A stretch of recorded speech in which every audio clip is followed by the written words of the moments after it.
our candidate? Yeah. Hey, thanks for being here. Really nice to meet you. Nice to meet you, Jagmeet. Yeah, thank you. Thanks for being here. I really appreciate you. And thanks for you're gonna be speaking to folks, letting them know your story. That's gonna be really awesome. Perfect. Thank you. Thank you for being here. Gabriel and Nicole, right? Yeah. Yeah. Thanks again. Really appreciate you. Okay now? Did you say thank you for Apple? You okay? Yeah. How's your coffee? We didn't actually get to meet before, but or say hi. I'm Melissa. Hi, Yeah. Gabriel. My partner Nicole. Yeah. Okay. We'll just hang tight and wait for Laura to give you the Okay. sign. Sounds good. Should I be standing here? Or? Yeah, your perfect spot. And then when you speak, you can drop your mask. Okay. 100%. Yeah. Sounds good. And then we'll do a little switcheroo and you stand where I am, and Yeah. then you put your mask back on. Easy peasy. It'll be great. I really believe in you. Thank you. Not yet. Not yet. Yeah. No. Don't. She kind of gave like a nod. It looked like she'll give a very overt sign Okay. when it's time. Should we just keep talking? Yeah. Oh, Okay. okay. Just chat. And just like when you, one of the things I do when you're speaking, like you're speaking to maybe someone that you met that needs a home. You're speaking to Gabriel and Nicole, like. Yeah. And so I just try to imagine like the person that we're fighting for. Like that's who you're speaking to. So don't worry about Malaya it. shared the exact same feedback from Oh, me. did she? Yeah. Oh, that's so good. That's what I do too when I get nervous. Yeah. It's not about you. Yeah. It's a very good strategy. It's great. Yeah. It's not Sorry about to you, interrupt. so Interject that there. gives me courage. Yes. Yeah. Yes. It's about the people that we're here for. That we're fighting Yeah. for all of you, right? Making sure people can afford a home and stuff. Wonderful. It's a good feedback. Yeah. You'll do good. Thanks. And before you got into this, okay, we're good. Okay. You're ready to go. Okay.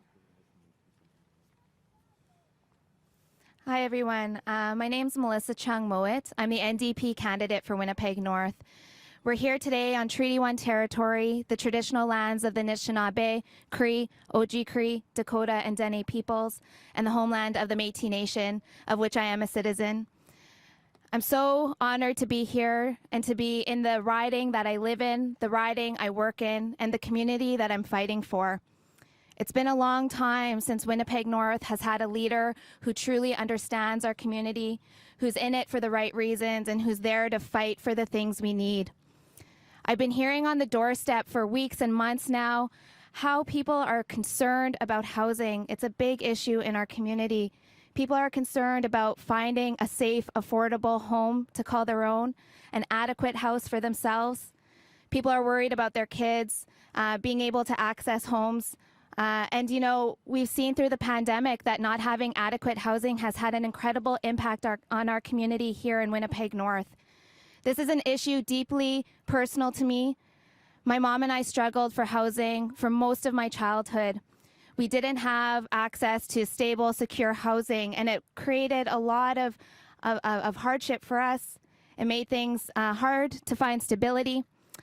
And, you know, when I was 17 years old, we finally found a home that we could put down roots in a community. And I can say for the last 20 years, my mom has been living in that home. And it's been the first time that she's had true stability, true community, true safety in her life. These are the things that we're fighting for in Winnipeg North, and I'm so proud to run alongside Jagmeet Singh and the NDP because the NDP is there for people. We're fighting for the things that we truly need. We're standing up to corporations and the elite to say we need housing, we need this in our community. It is critical. There's no understating the importance of housing for people. When people have access to adequate, affordable, safe housing in their community, they can focus on other things in their lives, other critical needs in their lives. And so I'm honored to stand beside Jagmeet Singh. He is a leader that is different. He truly cares about community. He's here for the people. He understands what struggle looks like and what needs to be done to make sure that we have everything we need so that we can all live in a future where we're thriving together. The NDP has the best platform to address our housing needs here, and I'm so honored to welcome and to be here with Jagmeet Singh, the federal leader of the NDP. Thank you.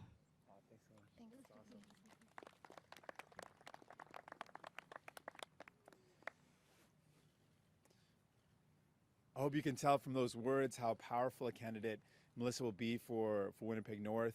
The people of Winnipeg North need someone like Melissa who's going to fight for them. I'm so honored to have her on the team. I also want to acknowledge the territories that we're gathered on before I continue. I want to acknowledge that we're on the Treaty 1 territory. the traditional land of the Anishinaabe, the Cree, the Ojibwe, the Dene, the Dakota, and the homeland of the Métis Nation. And as Melissa was stating, this housing is one of the biggest concerns that we hear from people. Across the country, people are worried about finding a place to call home. It is one of the biggest concerns in people's lives, and it is one of the biggest things that people need to be able to start their life. Melissa was pointing that out, that if you don't have a home, everything else in life is so much harder. It's harder to have stability. It's harder to be engaged in the community. Everything else in life is so hard. And for a lot of families, you can't even contemplate growing your family or taking a next step in life unless you have a place to call home. So it's so important. And that's why we are going to fight to make sure people have a place to call home. We've seen over the past 6 years with Justin Trudeau at the helm, what's happened is in 6 years, the average cost of a home in Canada nationally has gone up by $300,000. That is a huge increase, and it's one of the highest increase amongst OECD countries. Housing, buying a home, renting a home has all gone up because Justin Trudeau and the Conservatives before have not made the right investments to tackle this problem. We are going to tackle this problem. We are going to make sure it's a priority. Before I get into some of the solutions that we're going to propose, I want Gabriel and Nicole to share their story. We know that a lot of people are struggling, and I know Gabriel and Nicole's story will sound really familiar to people listening.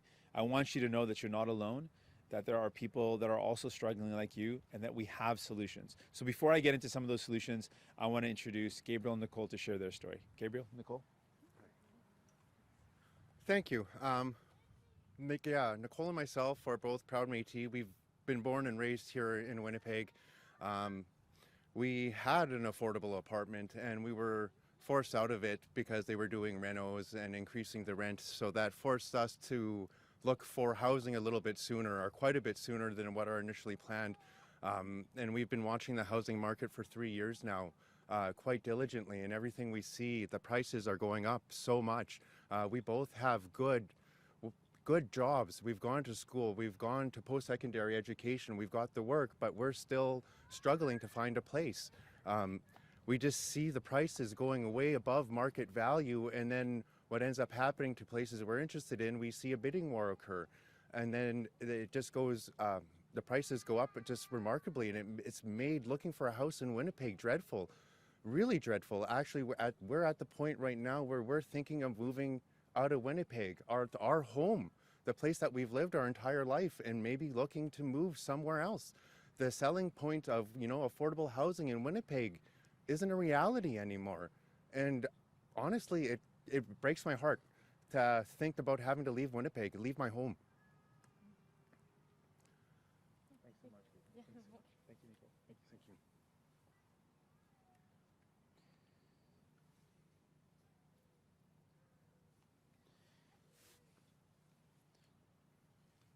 I really want to thank Gabriel and Nicole for sharing their story. I think these stories are far too common. What's happening to people that live in a community, have roots in a community, have a job in that community, and can't stay there, not because they want to try a new community out, but because they simply can't afford to stay where they want. They can't stay where they've got family and roots. That is wrong. It shouldn't be that way. We know that people are competing with big money. There's big money in housing. We've heard recent news just a couple months ago of a U.S. firm that boldly declared they're going to purchase $1 billion of Canadian real estate. No one should have to compete. No Canadian should have to compete with these wealthy multinational corporations when trying to buy their first home. So our plan is to put people first, to make sure people like Gabriel and Nicole can find a home that's in their budget. And to do that, we want to focus on first-time home buyers. We want to double the first-time home buyers tax credit and convert it into a rebate. So it's not a tax credit you have to wait till tax time to receive, but it's a rebate that you get right away. So it can help you with the cost of housing. We want to get big money out of housing, particularly when it comes to buying your first home, by putting in an aggressive foreign buyers tax of 20% to discourage big money and make sure it's no longer that people have to compete with big money when buying their first home. We also want to come up with some more creative solutions. When it comes to buying a home, we want to open up the option for friends and family to be able to purchase a home and get CMHC-backed loans that they can purchase their first home. We want to extend the time for a mortgage so that people can find a home that's in their budget and actually be able to afford their mortgage. We are committed to this, and we want to commit to also building 500,000 new homes that are within people's budgets. We can do this. It's a matter of priority. And for the past number of decades, Liberals and Conservatives haven't made it a priority. We will commit to solving this housing crisis, making sure first-time homebuyers get the help they need to buy their first home, to make sure we get big money out of housing, and make sure we invest in building more homes within people's budgets. Donc aujourd'hui, on parle encore de la crise du logement. C'est une crise qui frappe fort. Depuis le temps que Justin Trudeau est devenu Premier ministre, le coût d'une maison a augmenté jusqu'à 300 000 dollars par moyen à travers le pays, dans un chiffre national. C'est un augment qui est un des plus chers à travers le monde, si on fait une comparaison avec les autres pays similaires du Canada. Donc, c'est un bilan horrible de Justin Trudeau. Cette crise était causée par les décisions de Justin Trudeau et des conservateurs en avant qui n'ont pas priorisé l'importance d'avoir un logement. Donc, ce qu'on va faire, on va prioriser cette crise, on va faire face à cette crise, on va s'assurer qu'on fait face aux grandes entreprises qui achètent des maisons, des appartements ici au Canada et qui pensent qu'on peut gagner un grand profit. On veut les décourager avec une taxe contre l'investissement étranger. On veut aussi aider les gens qui veulent acheter leur première maison en doublant le crédit pour la première maison et on le changer dans un rebat au lieu d'un crédit. On veut aussi bâtir 500 000 logements sociaux et abordables pour aider les gens. On peut faire face à cette crise. Justin Trudeau a un bilan horrible. Il a laissé les riches investir de gagner des grands profits. On veut faire face à cette crise et aider les gens de trouver un logement abordable. Merci beaucoup. Thank you so much. And with that, I'm ready to take any questions you might have. First question, we have David Aiken from Global News. Yeah. Good morning, everybody. Our organization today is taking a closer look at climate change, and we're asking all leaders similar questions. And I have a couple for you on this one. We're a couple of months out from the Glasgow summit. What is it about your plan that will get Canada to meet its international obligations, and what is deficient in the plans of the other parties that will make Canada unable to meet its international obligations? The big difference we've seen from both Conservatives and Liberals is they don't have the courage to take on the biggest polluters. Justin Trudeau put a price on pollution that exempts the biggest polluters. And a lot of people are saying, well, what's the point of that? What's the point of putting a price on pollution if those who are the biggest polluters are exempt? The other thing is we look at this as an opportunity. There is a serious climate crisis. People are worried. We are seeing the impacts of that crisis right now with extreme weather that we've never seen before. Forest fires ravaging our country in extreme circumstances that we've also never seen before. People can't breathe the air. People are seeing flooding, heat waves. And we can tackle this if we make this a priority. And the other thing we want to do is create good jobs that help us fight the climate crisis. We know there's an opportunity here to create thousands and thousands of jobs that help us reduce emissions. That's our approach. Take on the big polluters and create good jobs that reduce our emissions. That said, there's a lot of New Democrats who work on pipelines. They work building the steel for pipelines. So a couple of pipeline issues. What will you do with TMX? I know you're not a fan of it, so what happens to that asset that the government owns? And are there any conditions which you could see New Democrats supporting a new oil or gas pipeline project? In other words, is there a way to do a pipeline project? So TMX and are pipelines still anywhere possible in Canada? When we look at this problem, we look at what are our priorities. Our priorities are to fight the climate crisis and to create good jobs for today and tomorrow. And when we look at where the global markets are headed, we look at where companies are headed. We've heard from multiple major car manufacturers who've said they're no longer going to produce combustion engine vehicles. We're seeing where the world is headed, and we see the plight of resources and oil sector workers. They're worried. They want to put food on the table. They want a good job. And they're worried because they don't see a future, and they're worried about what that means for their livelihood. It would be irresponsible of government to make investments that aren't long-lasting, that aren't going to create jobs of the future, that aren't going to create jobs that are forward-looking. So our investments will be jobs that make sure people have good jobs, not for just the short term, but for the long term. And those are the type of jobs that will help us reduce our emissions and fight the climate crisis. That's where we want to make our investments, to be responsible and make sure that those workers have a good future. When it comes to the TMX part, of course, as you all know, I've opposed the expansion. I think that's the wrong decision. And when it comes to what we do with the asset, we're not in government right now. Once I form government, we'll take a look at what the asset is worth, and we'll understand better what position we're in, and we'll make the best decision for Canadians. But as I've always said, I'm opposed to the expansion, and I think that there's better things that we can do with that money right now to invest in jobs and to help people right now. En français, s'il te plaît. Donc, notre priorité quand on parle de qu'est-ce qu'on doit faire pour investir pour les emplois. Je pense que ça va être irresponsable si un gouvernement ne reconnaît pas c'est où la direction des marchés globaux. C'est clair avec les annonces de grands fabricants des autos qu'ils vont arrêter de produire les autos qui utilisent l'huile. Donc, l'énergie fossile. Donc, ce qu'on doit faire, c'est de s'assurer pour les travailleurs dans ces secteurs qu'on va faire les investissements pour créer des emplois de long terme. Et c'est notre responsabilité de faire ça et c'est exactement ce qu'on va faire.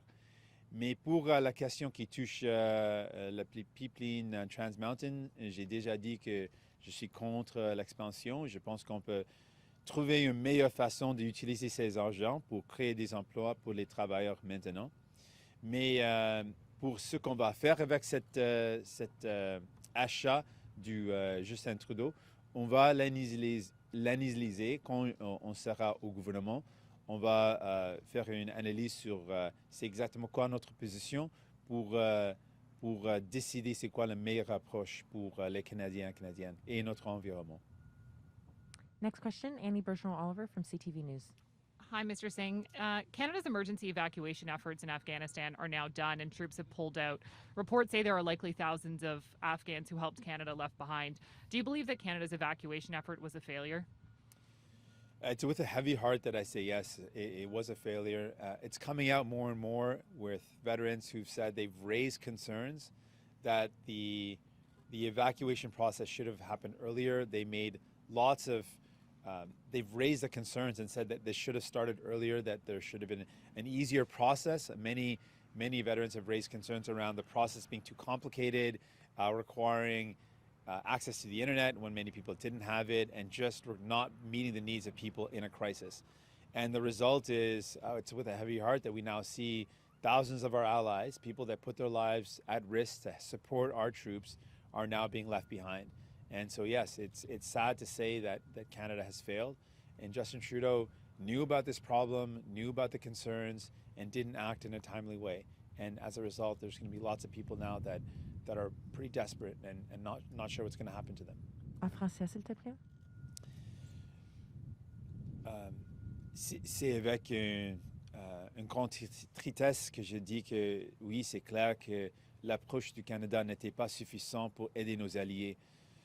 Et c'est aussi plus en plus clair que nos anciens combattants ont dit que l'approche du Canada n'était pas suffisante pour répondre aux besoins des gens en Afghanistan. On parle de nos alliés, les gens qui ont mis leur vie en péril pour aider nos forces canadiennes. On nous a dit qu'on va être là pour vous. Mais la réalité, c'est qu'on les laissait à côté. Et c'est tellement dommage, je suis tellement triste en disant ça. Mais c'est clair que l'approche de Justin Trudeau n'était pas suffisante et c'était une faillite. Et maintenant, on a beaucoup de gens qui sont maintenant en péril, en danger. Et ça me rend tellement triste. As my follow-up, the Conservative leader yesterday said that he's known for quite some time that this was going to happen, that he's received letters from interpreters basically begging for help getting out. When did you realize that this was a problem? And do you believe that you, as a member of parliament and as the leader of the NDP, could have done more to push the government over the last few years or months to help speed up this evacuation? We learned over the past couple of days of how dire the situation was and how much our veterans were reaching out directly to the Canadian government to say that the response was insufficient. Veterans have made it really clear that the approach that Justin Trudeau had been taking was not good enough. And they had made it clear that it was not going to help people when the pullout was happening. And so it's very clear that Justin Trudeau really dropped the ball on this. It's sad, though, that that's the case. And I want to encourage us to do whatever we can now. with our international allies to support any efforts possible to evacuate those allies that support us and their families. I'm just really worried about them now. But this has been an issue. This has been an issue for years that people have seen coming, that veterans have known about. They say they've been writing letters to the government. You were an opposition leader. Do you not believe there's more that the NDP could have done to raise this issue months ago to push the government to start evacuating earlier? Well, it's clear from what I've read from veterans that they've been reaching out directly to the Canadian government, reaching out directly to the military and advising that this approach was not good enough. And really the responsibility falls on Justin Trudeau as the government, the governing power, to do everything possible to support troops, and they didn't listen to the veterans. And it's sad to say this because we're in a really terrible situation right now.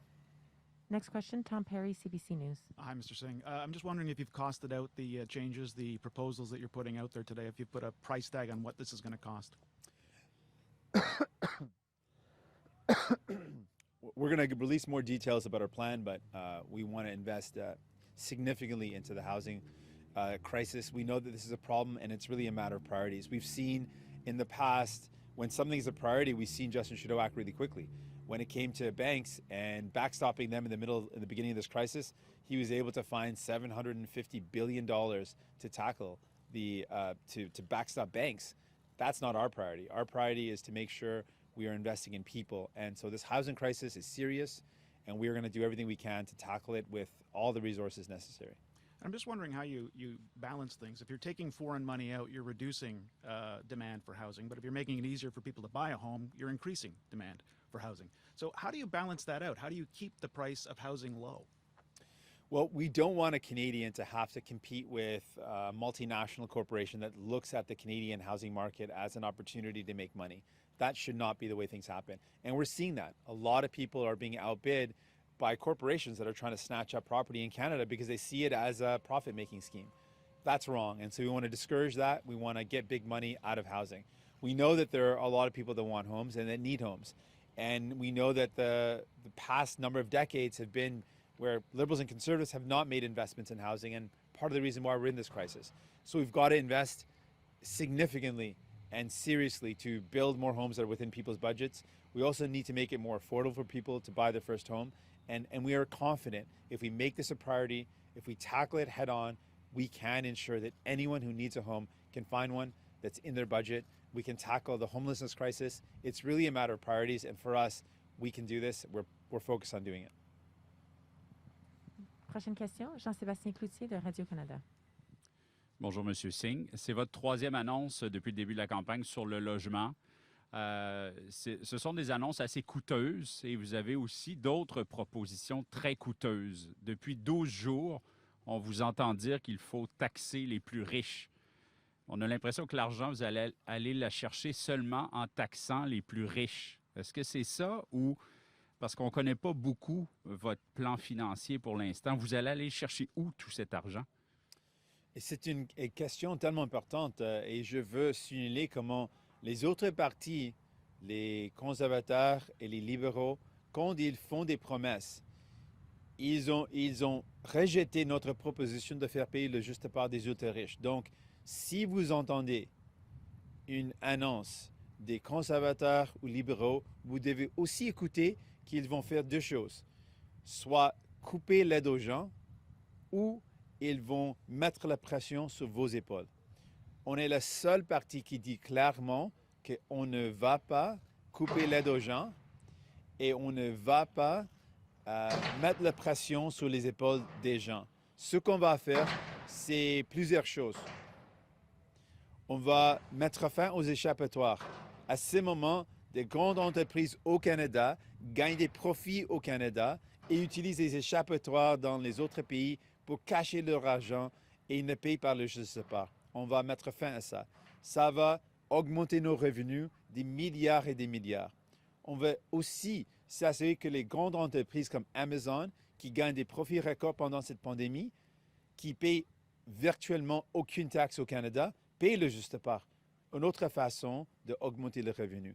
Finalement, on va aussi mettre une taxe sur les fortunes de plus de 10 millions de dollars et c'est une autre façon d'augmenter le revenu. On est le seul parti avec un plan crédible qui ne met pas la pression sur les gens, qui ne coupe pas l'aide aux gens, qui dit clairement qu'on va s'assurer que les ultra-riches payent la juste part. Par ailleurs, le premier ministre du Québec, François Legault, va y aller de ses demandes au gouvernement fédéral tout à l'heure. Les conservateurs ont rendu public un plan Québec qui a été, somme toute, assez bien reçu. Qu'est-ce que vous proposez aux Québécois cette année, en cette élection? Avez-vous un plan Québec? On ne le connaît pas encore. Oui, on a commencé avec la livraison de ce plan au Québec. On a dit que ce qu'on a entendu des gens, premièrement, c'est une crise du logement. Donc, notre plan, ça cible la demande des Québécois et Québécoises qui demandent un plan pour faire face à la crise du logement. On a un plan, on a le meilleur plan crédible pour investir dans le logement abordable et sociaux pour faire face à cette crise. Deuxièmement, les gens au Québec s'inquiètent beaucoup de l'environnement. Et on a vu avec les conservateurs et les libéraux qu'ils ne s'occupent pas de l'environnement parce que M. Trudeau a un bilan clair. Il est le seul chef d'un G7, un pays G7, qui a augmenté les émissions, la pollution, depuis le temps qu'il est devenu Premier ministre. Et les conservateurs non plus ont un vrai plan pour faire face à la crise climatique. C'est un enjeu qui touche les Québécois et Québécoises et on a un plan clair pour faire face aux grands pollueurs et pour bâtir, pour créer des bons emplois qui réduisent nos émissions. Et finalement, l'abortabilité dans la vie, on a parlé de s'attaquer aux frais cellulaires et Internet. Et on a un plan pour faire face à ces grandes compagnies de télécommunications, quelque chose que les libéraux et les conservateurs n'ont pas le courage de faire. Donc, on a commencé avec notre plan, notre vision au Québec et à travers le pays. C'est si on ose ensemble, on peut bâtir une meilleure société et c'est exactement ce qu'on va faire. Next question, we have Creason Ejikte from CTV News. Hey, Mr. Singh. Hey Good there. morning. Coming to Winnipeg last night and walking around and this morning, you've seen a lot of homelessness, especially among the Indigenous population. And that's not just in Winnipeg, that's just in every urban setting across Canada. So my question to you is, what can the NDP do to help the Indigenous people in Canada with the issue of homelessness and, more importantly, getting a home and with regards to your housing announcement this morning? I really appreciate the question. We know that with any crisis, it's the most marginalized communities that are feeling that crisis the most. So anytime we talk about solutions to housing, we know it's going to be people that are most marginalized that will get the help. But we know specifically that there's been a lack of attention to the problem of lack of housing for Indigenous communities, and particularly outside of reserves, so in major communities. And so we've been pushing for a urban housing strategy that is for Indigenous people, by Indigenous people. When we've seen plans from Ottawa, they often are an Ottawa knows best approach. When it comes to housing, particularly for Indigenous communities, we need to make sure that Indigenous people are at the table, that the program is made by Indigenous people and for Indigenous people. That's something that I really believe is important, and we're committed to that. Next question, we have Kelly Malone from the Canadian Press. Hi. Are you concerned that Elections Canada isn't offering on-campus voting in this election and how that'll affect your party's winning chances in some ridings? Specifically because only maybe a week ago you had said that it was an important tool for voting. Yes, I absolutely am concerned about it. I want to make sure voting is as easy as possible and as many people as possible can vote. And on-campus voting has been shown to be an effective tool. People know their campus, students know where to go, and it is a better way to engage more people. So I am concerned about this, and I've been long saying that in the pandemic, this should not have been shut down. We raised these concerns early on when Election Canada was analyzing how they would be conducting a pandemic election, and we said we want on-campus voting. We again encourage the Elections Canada to reconsider that this is another way to encourage voting. We want to have less barriers. We want to make it easier. And we know when it's easier and more accessible, more people vote. For us, democracy is all about participation. And we want to find every way possible to encourage as many people to participate as possible. And the World Health Organization again this week called for a moratorium on booster shots until more of the world gets their first shots. would an NDP government commit Canada to not moving on booster shots for at least 2 months like the WHO has requested? When it comes to our role, the role that we can play on an international level, one of the biggest demands that lower socioeconomic countries or countries with less economic means have been asking is a waiver on patents so that they can produce the necessary vaccines in their own countries. That patent waiver is something that Canada has yet to confirm that they'll do, and it's something that we strongly believe. These pharmaceutical companies, we need to force patent waivers so that countries that have less means are able to produce the vaccines in their own home countries. That's really the most important thing, and I'm committed to that. I want us to do our part to make sure everyone in our country is vaccinated. I want to thank everyone who's gotten vaccinated and encourage anyone else that hasn't yet, please get your vaccine. And I also want to encourage at the federal level us to do our part to support the world. This is a global pandemic. We have a role to play in fighting it globally. Next question, we have Dylan Robertson from the Winnipeg Free Press. Hi, Mr. Singh. Thanks for taking our questions. The Liberals' plans for infrastructure, reconciliation, and health spending have been met with resistance from premiers, especially in Western Canada. They have final say over a lot of these areas. So are you overpromising, and what will be your approach with these premiers?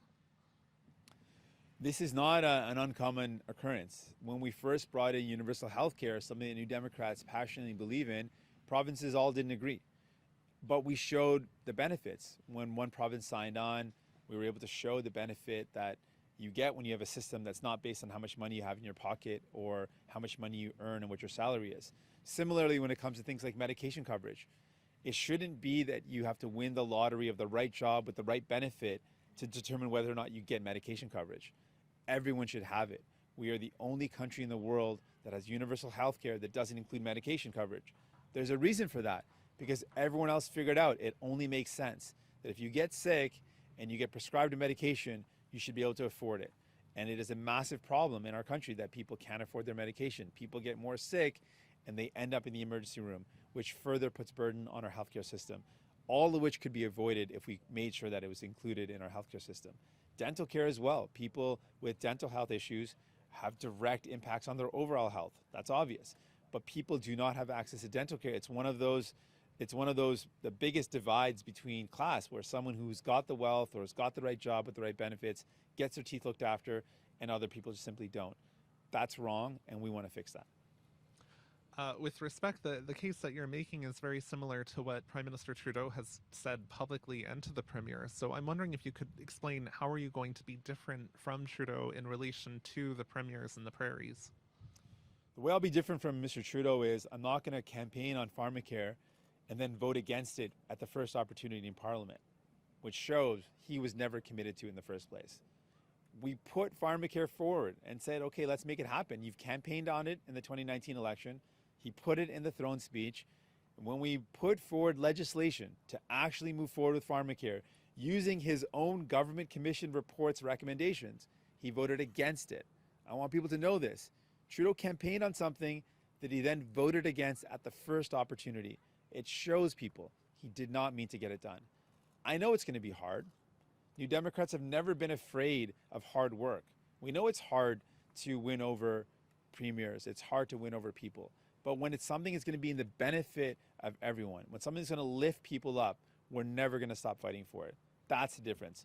We're not going to back down. We're not going to give up because we believe in people and we'll make it happen. Next question, James Snell from the Winnipeg Sun. Good morning. Sir, Canada's national debt has skyrocketed in the last 5 or 6 years to over $1 trillion, I believe. What is your strategy or vision to properly manage Canada's finances? This is a really important question and for really two major reasons.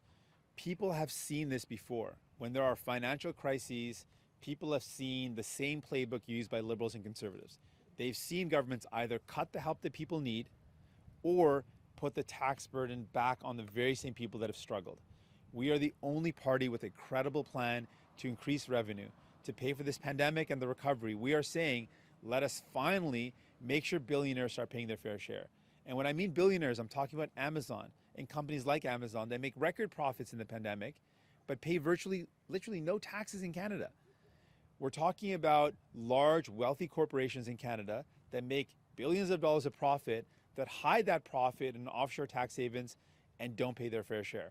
We're talking about the extremely wealthy that just because they're billionaires don't pay their fair share. We are going to make sure they start paying their fair share. We are the only party with a credible plan to increase our revenue, to invest in people, that's not going to put the burden on you and your families and is not going to cut the help that you need.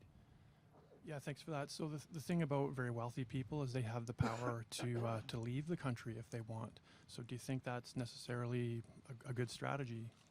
I absolutely think it's a good strategy for a couple of reasons. If a foreign company is making money in Canada, why should they get a free ride? It just doesn't make sense. We need to stop that. A local Canadian company, a Winnipeg company that starts producing a product, that sells that product, will have to pay its fair share. But why would we let Amazon do the same thing, provide a service, but somehow it gets exempt? That is a bad policy if we're allowing foreign companies to get exempt where local companies pay their fair share. I'm not going to let that stand. On top of that, we've looked at the case for a wealth tax, and we are putting in a measure that we've asked economists to look at it, and they said at a 1% rate of fortunes of over $10 million, it would be more costly for the ultra-rich to move their funds rather than just to pay it. So we've looked at that, and we know it can be done, and we're in a different time right now. We've seen billionaires go to space, and people are fed up with the fact that there's these extremely wealthy folks that are not paying their fair share, and it needs to stop. We're going to make sure it stops. Next question, we have Verinder Rakra from Vision Punjab. My question is, Trudeau ਨੇ ਇੰਨੀ ਜਲਦੀ election ਜਿਹੜੇ announce ਕੀਤੇ ਨੇ ਇਹਦਾ ਕੀ impact ਪਊਗਾ ਦੂਸਰੀ parties ਤੇ ਨਾਲ ਹੀ ਮੇਰਾ ਇਹ ਵੀ ਕੁਐਸਚਨ ਹੈ ਕਿ ਜਿਹੜੇ ਹਾਊਸਿੰਗ ਪ੍ਰਾਈਸਿਸ ਹੈ ਉਹਦੇ ਕਾਹਤੋਂ ਯਾਦ ਹੈ ਜਦ ਇਲੈਕਸ਼ਨ ਕੋਲ ਸੀਗੇ ਮਿਹਰਬਾਨੀ ਸਵਾਲ ਲਈ ਪਹਿਲਾਂ ਤਾਂ ਆਪਾਂ ਸ਼ੁਰੂ ਤੋਂ ਹੀ ਕਿਹਾ ਸੀਗਾ ਕਿ ਇਲੈਕਸ਼ਨ ਸ਼ੁਰੂ ਕਰਨਾ ਨਹੀਂ ਚਾਹੀਦਾ ਸੀਗਾ ਇੱਕ ਗਲਤ ਫੈਸਲਾ ਸੀਗਾ ਆਪਾਂ ਹੋਰ ਵੀ ਗੱਲ ਹੈ ਆਪਾਂ ਇੱਕ ਮਤਾ ਪਾਇਆ ਸੀਗਾ ਹਾਊਸ ਆਫ ਕਾਮਨਸ ਦੇ ਵਿੱਚ ਜਿੱਥੇ 327 MPs ਨੇ ਇਹਦੇ ਵੋਟ ਪਾਈ ਸੀ ਕਿ ਇਲੈਕਸ਼ਨ ਨਹੀਂ ਹੋਣਾ ਚਾਹੀਦਾ ਜਦੋਂ ਆਪਾਂ ਪੈਂਡੈਮਿਕ 'ਚ ਹੈਗੇ ਆ ਉਹਦੇ ਵਿੱਚ ਜਸਟਿਨ ਟਰੂਡੋ ਨੇ ਆਪ ਵੋਟ ਪਾਈ ਸੀ ਕਿ ਨਹੀਂ ਇਲੈਕਸ਼ਨ ਨਹੀਂ ਹੋਣੀ ਚਾਹੀਦੀ ਉਹਨਾਂ ਨੇ ਆਪਣਾ ਵਾਅਦਾ ਤੋੜਤਾ ਜਦੋਂ ਉਹਨਾਂ ਨੇ ਇਲੈਕਸ਼ਨ ਸ਼ੁਰੂ ਕੀਤਾ ਸੋ ਇਹ ਬਿਲਕੁਲ ਗਲਤ ਫੈਸਲਾ ਸੀਗਾ ਤੇ ਆਪਾਂ ਪਰ ਫਿਰ ਵੀ ਉਹਨਾਂ ਨੇ ਇਲੈਕਸ਼ਨ ਬੁਲਾਇਆ ਇਲੈਕਸ਼ਨ ਕਾਲ ਕਰਤਾ ਤੇ ਹੁਣ ਆਪਾਂ ਇਲੈਕਸ਼ਨ ਲੜ ਰਹੇ ਹਾਂ ਤੇ ਆਪਾਂ ਲੋਕਾਂ ਲਈ ਲੜ ਰਹੇ ਹਾਂ ਲੋਕਾਂ ਦੀ ਗੱਲਾਂ ਮੁੱਖ ਰੱਖ ਕੇ ਆਪਾਂ ਉਹਨਾਂ ਲਈ ਲੜ ਰਹੇ ਹਾਂ ਹੁਣ ਜਿਹੜੀ ਹਾਊਸਿੰਗ ਕ੍ਰਾਈਸਿਸ ਦੀ ਬਾਰੇ ਗੱਲ ਤੁਸੀਂ ਕੀਤੀ ਹੈ ਬਹੁਤ ਗੰਭੀਰ ਮਸਲਾ ਹੈਗਾ ਆਪਾਂ ਦੇਖਿਆ ਬਹੁਤ ਸਾਰੇ ਲੋਕ ਹੈਗੇ ਜਿਹਨੂੰ ਘਰ ਖਰੀਦਣ ਜੋਗੀ ਨਹੀਂ ਹੈਗੇ ਤੇ ਬਹੁਤ ਮੁਸ਼ਕਲ ਹੈ ਆਪਾਂ ਇਹ ਜਿਹੜਾ ਮੁਸ਼ਕਲ ਦੇਖਿਆ ਕਾਫੀ ਚਿਰ ਤੋਂ ਤੇ ਸਾਡੇ ਪੱਖੋਂ ਆਪਾਂ ਟਰੂਡੋ ਦੇ ਟਰੈਕ ਰੈਕਡ ਜੇ ਦੇਖੀਏ ਪਿਛਲੇ 6 ਸਾਲ ਦੇ ਵਿੱਚ ਜਿਹੜੀ ਨੈਸ਼ਨਲ ਐਵਰੇਜ ਘਰ ਦਾ ਕੀਮਤ 3 ਲੱਖ ਵਧਿਆ ਇਹ ਬਹੁਤ ਹੀ ਔਖਾ ਹੈ ਹੁਣ ਆਪਾਂ ਗੇਬਰਲ ਤੇ ਨਿਕੋਲ ਨਾਲ ਗੱਲ ਕਰ ਰਹੇ ਸੀ ਕਿ ਉਹ ਕਹਿੰਦੇ ਆਪਾਂ ਸਾਡੇ ਕੋਲ ਚੰਗੀ ਨੌਕਰੀਆਂ ਵੀ ਹੈਗੇ ਪਰ ਆਪਾਂ ਘਰ ਨਹੀਂ ਖਰੀਦ ਸਕਦੇ ਸੋ ਇਹ ਆਪਾਂ ਇਹਦਾ ਹੱਲ ਕਰਾਂਗੇ ਆਪਾਂ ਜਿਹੜੇ ਬਹੁਤ ਹੀ ਜ਼ਿਆਦਾ ਅਮੀਰ ਕੰਪਨੀਜ਼ ਇੱਥੇ ਇਨਵੈਸਟ ਕਰ ਰਹੇ ਨੇ ਉਹਨੂੰ ਆਪਾਂ ਰੋਕਾਂਗੇ ਤਾਂ ਕਿ ਆਮ ਬੰਦਾ ਘਰ ਖਰੀਦ ਸਕੇ ਤੇ ਆਪਾਂ ਫੈਡਰਲ ਖੇਤਰ ਤੋਂ ਪੈਸੇ ਇਨਵੈਸਟ ਕਰਾਂਗੇ ਤਾਂ ਕਿ ਆਪਾਂ ਹੋਰ ਘਰ ਬਣਾ ਸਕਦੇ ਹਾਂ ਜਿਹੜੇ ਲੋਕਾਂ ਦੇ ਬਜਟ ਦੇ ਵਿੱਚ ਹੋਣਗੇ ਡਿਊਰਿੰਗ ਦਾ ਜਿਹੜਾ ਕੋਵਿਡ ਦੇ ਸਟਾਰਟ ਵਿੱਚ ਕਿ ਹੈਲਥ ਕੇਅਰ ਸਿਸਟਮ ਬਿਲਕੁਲ ਕੋਲੈਪਸ ਹੋ ਗਿਆ ਸੀਗਾ ਜਿੰਨੇ ਵੀ ਇੱਥੇ ਮੈਨੀਟੋਬਾ ਵਿੱਚ ਬੜੀਆਂ ਮੰਦਭਾਗੀਆਂ ਖਬਰਾਂ ਆਈਆਂ ਸੀਗੀਆਂ ਤਾਂ ਹੈਲਥ ਕੇਅਰ ਨੂੰ ਸਟਰੋਂਗ ਕਰਨ ਲਈ ਕੀ ਕਰੇਗੀ ਐਨਡੀਪੀ ਮਿਹਰਬਾਨੀ ਆਪਾਂ ਦੇਖਿਆ ਇੱਥੇ ਕੰਜ਼ਰਵੇਟਿਵ ਪੈਲੇਸਟਰ ਨੇ ਬਹੁਤ ਕਟੌਤੀਆਂ ਲਈ ਸਾਡੇ ਹੈਲਥ ਕੇਅਰ ਢਾਂਚੇ ਸਿਹਤ ਸੇਵਾਵਾਂ ਦੇ ਬਹੁਤ ਨੁਕਸਾਨ ਪਿਆ ਤੇ ਇੱਥੇ ਲੋਕਾਂ ਨੇ ਮਹਿਸੂਸ ਕੀਤਾ ਆਪਾਂ ਇਹ ਅਪਰੋਚ ਦੇ ਖਿਲਾਫ ਹਾਂ ਆਪਾਂ ਚਾਹੁੰਦੇ ਹਾਂ ਕਿ ਸਾਡਾ ਸਿਹਤ ਸੇਵਾਵਾਂ ਦੇ ਵਿੱਚ ਆਪਾਂ ਚੰਗੀ ਤਰ੍ਹਾਂ ਪੈਸੇ ਪਾਈਏ ਤਾਂ ਕਿ ਲੋਕਾਂ ਦੀ ਲੋੜਾਂ ਪੂਰੀਆਂ ਹੋਣ ਆਪਾਂ ਕੀ ਕਰਾਂਗੇ ਇੱਕ ਤਾਂ ਫੈਡਰਲ ਖੇਤਰ ਤੋਂ ਹਾਰਪਰ ਨੇ ਕਟੌਤੀਆਂ ਲਏ ਸਿਹਤ ਸੇਵਾਵਾਂ ਦੇ ਵਿੱਚ ਉਹ ਕਟੌਤੀਆਂ ਜਸਟਿਨ ਟਰੂਡੋ ਨੇ ਰੱਖ ਦਿੱਤੇ ਮੇਨਟੇਨ ਕੀਤੇ ਬਹੁਤ ਗਲਤ ਫੈਸਲਾ ਸੀਗਾ ਆਪਾਂ ਸਿਹਤ ਸੇਵਾਵਾਂ ਦੇ ਵਿੱਚ ਹੋਰ ਪੈਸੇ ਇਨਵੈਸਟ ਕਰਾਂਗੇ ਤੇ ਸਿਹਤ ਸੇਵਾਵਾਂ ਨੂੰ ਵਧਾਵਾਂਗੇ ਆਪਾਂ ਜਿਹੜੇ ਦਵਾਈਆਂ ਦਾ ਖਰਚਾ ਵੀ ਇਨਕਲੂਡ ਕਰਾਂਗੇ ਜਿਹਦੇ ਨਾਲ ਆਪਾਂ ਬਹੁਤ ਸਾਰੇ ਲੋਕਾਂ ਦੀ ਮਦਦ ਕਰਾਂਗੇ ਕਿਉਂਕਿ ਸਾਨੂੰ ਪਤਾ ਬਹੁਤ ਸਾਰੇ ਲੋਕ ਦਵਾਈ ਨਹੀਂ ਲੈਂਦੇ ਜਿਹਨੂੰ ਜਿਹੜੇ ਲੈਣੇ ਚਾਹੀਦੇ ਕਿਉਂਕਿ ਉਹ ਖਰੀਦ ਨਹੀਂ ਸਕਦੇ ਤੇ ਉਹ ਕਰਕੇ ਆਪਾਂ ਲੋਕਾਂ ਦਾ ਬਹੁਤ ਭਲਾ ਕਰਾਂਗੇ ਸਿਹਤ ਸੇਵਾਵਾਂ ਦੇ ਵਿੱਚ ਬਹੁਤ ਫਾਇਦਾ ਹੋਊਗਾ ਤੇ ਸਾਨੂੰ ਪੂਰੀ ਉਮੀਦ ਹੈ ਜੇ ਤੁਸੀਂ ਐਨਡੀਪੀ ਨੂੰ ਵੋਟ ਪਾਓ ਆਪਾਂ ਸਿਹਤ ਸੇਵਾਵਾਂ ਦੀ ਪੂਰੀ ਟੇਕ ਕੇਅਰ ਕਰਾਂਗੇ ਰਾਖੀ ਕਰਾਂਗੇ ਤਾਂ ਕਿ ਜੇ ਰੱਬ ਨਾ ਕਰੇ ਤੁਹਾਨੂੰ ਕਦੇ ਲੋੜ ਪਵੇ ਤਾਂ ਤੁਹਾਡੇ ਲਈ ਉੱਥੇ ਹੋਊਗਾ Next question, we have Bartley Kivies from CBC Winnipeg. Mr. Singh, the ceiling for your party in this province has been pretty low, 3-4 seats last few elections. How do you get past that? We've shown people in this pandemic, when times were tough, who is there for you? The Conservatives certainly weren't there for you. In one of the worst crises we faced as a nation, the Conservatives were missing. And when we look at the Liberals, they wanted to do the minimum. We know that people needed help. They wouldn't bring in the CERB. When they did, they wanted it to be $1,000. We forced them to double it to get people the help they needed to put food on the table, to stay in their homes.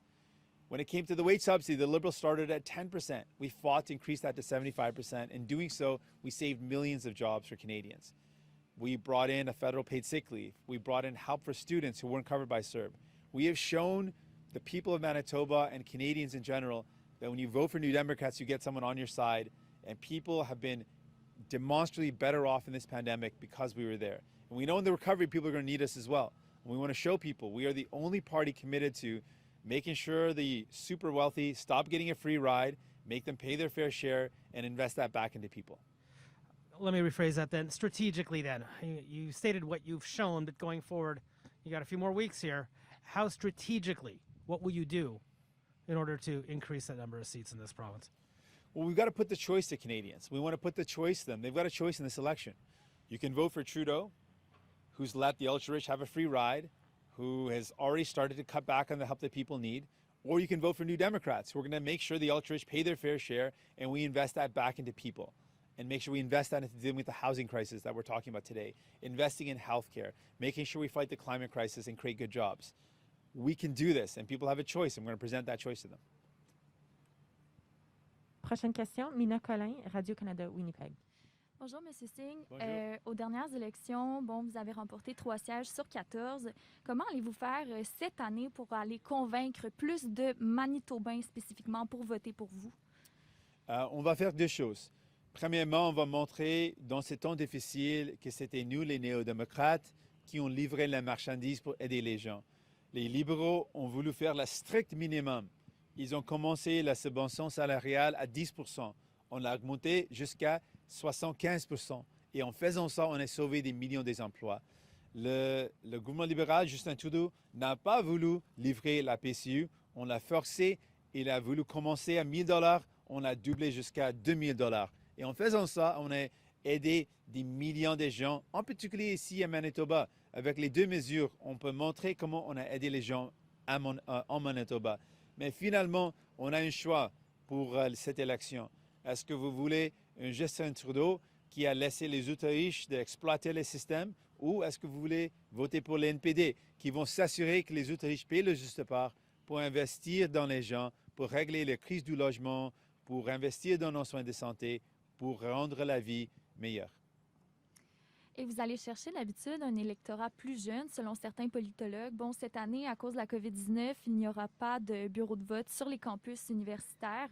Alors, comment ça va affecter les voteurs, les votes pour votre parti? On a des inquiétudes parce qu'on veut avoir plus de participation et un manque des opportunités de voter sur le campus, c'est un problème. Mais je sais dans mon cœur que les jeunes vont faire une différence historique dans cette élection. On a déjà vu les jeunes qui se militent dans les rues, dans les marches pour le climat, contre le racisme systémique. On a vu des mouvements avec les jeunes qui sont là. Donc, j'ai beaucoup de confiance qu'ils vont participer et ils vont faire une différence historique dans cette élection. Je sais que ça va se passer. Next question, we have Jeff Keel from CTV Winnipeg. Oh, hi, Mr. Singh. I just have a question about your announcement today. Sure. You want to lower housing prices, but how will you ensure that the equity built in people's homes currently is not negatively impacted? Well, a couple of things we want to do is we know that there is a pressure on housing that's being created by big money. I keep on citing this, but it was pretty shocking to see just a couple months ago, a U.S. firm boldly declared they were going to snap up $1 billion of real estate in Canada because they see a profit to be made here. I don't want people like Gabriel and Nicole to have to compete with a company that's got deep pockets like that to try to buy their first home. So we're going to discourage that by getting foreign investment out of big money out of our housing market. That's going to help a lot of families. It's going to make it easier for them. We also want to make sure we're building more homes that are within people's budgets. So we're going to invest significantly and massively and seriously in building more homes that people can afford. That means cooperative homes. That means not-for-profit. That means encouraging and incentivizing the building of strictly affordable homes by private developers with GST incentives. We can do this. We know it can be done if we make it a priority, and we are committed to making sure housing is something within the grasp of everyday Canadians so they don't have to worry about leaving, like Nicole and Gabriel mentioned, or just simply never being able to own a home. We want to fix this problem. Provincially and federally, the NDP have been trying to beat Kevin Lamoureux for a long time. Why is this election going to be any different? Well, this election really comes down to this choice that Canadians have. We've seen what Justin Trudeau has done over the past 6 years. The housing crisis has gotten worse. The super rich continue to get richer. We are the only party saying, why don't we make them pay their fair share for once so we can invest that back into people and make sure we invest in housing. We invest in our health care. That's a choice that people have, and we are confident we can put that choice to Canadians. And they'll choose Melissa Moet Chung, who will be their representative, because New Democrats are there for you and fight for you. They'll choose New Democrats across this country so we can show people there is a better way. That concludes our press conference. Thank you, merci. Merci, thank you.